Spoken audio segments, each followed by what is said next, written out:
డిసెంబర్లో జరిగిన mega parent teacher మీటింగ్లో గౌరవ ముఖ్యమంత్రి గారు మన పిల్లలు తింటున్న భోజనమే తినారు.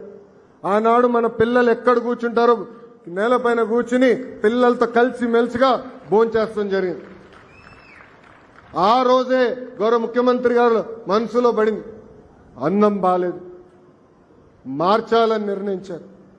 తిరిగి నేను ముఖ్యమంత్రి గారితో హెలికాప్టర్లో ప్రయాణం చేస్తే 30 నిమిషాల పాటు మన పిల్లలకి ఇస్తున్న భోజనం గురించి ఆయన మాట్లాడారు. అక్కడి నుంచే వచ్చింది ఈరోజు మన పిల్లలకి ఇచ్చే సన్న బియ్యం. దొక్క సీతమ్మ గారి పేరుతో మధ్యాహ్న భోజనం ఈరోజు నాణ్యమైన సన్న బియ్యంతో మన పిల్లలకి అందజేస్తున్నారు గౌరవ ముఖ్యమంత్రి శ్రీ నారా చంద్రబాబు నాయుడు గారు. అంతేకాదు గొప్ప వ్యక్తి డాక్టర్ సర్వేపల్లి రాధాకృష్ణన్ గారి పేరుతో మన పిల్లలకి ఈరోజు కిట్లు కూడా మనం అందజేస్తాం జరుగుతుంది.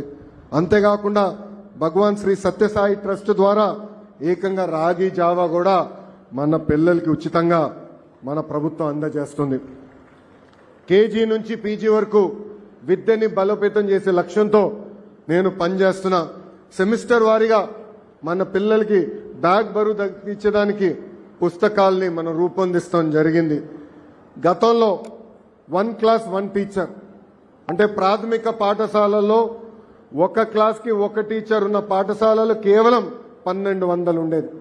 అలాంటిది మన ప్రభుత్వం అంటే ప్రజాప్రభుత్వం ఏర్పడిన తర్వాత ఆ సంఖ్యని 9600 పాఠశాలలకి తీసుకెళ్తాం జరిగింది.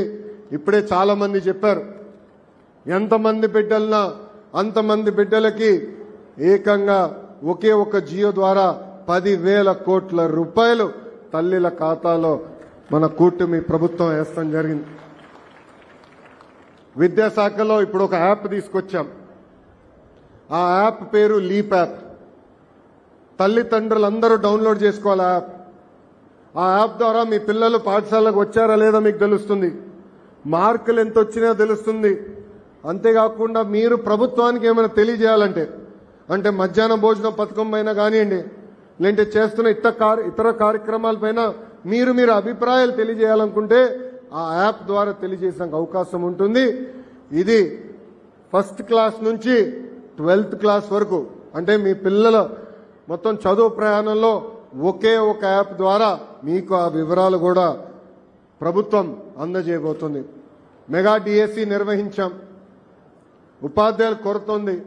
అందుకే ఎప్పుడు లేని విధంగా 16,347 పోస్టులు భర్తీ చేసి మెగా డిఎస్సి నిర్వహించాం. ఆగస్టు మాసంలో